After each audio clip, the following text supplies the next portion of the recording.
Barbero ang tawag sa lalaking manggugupit na ang kadalasang kliyente ay mga kapwa lalaki rin.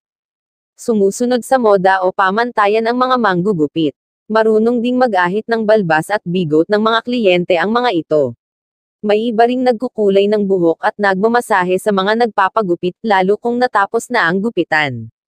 Pagupitan, barberya, o barberohan ang tawag sa lugar na pinupuntahan ng mga ibig magpagupit. Mayroon ding mga pedicurista, manikurista, at mangungulot sa mga paggupitan ng mga kababaihan. Sa Pilipinas, si Martina Lunod ang itinuturing na unang dalubhasang babaeng naging barbero.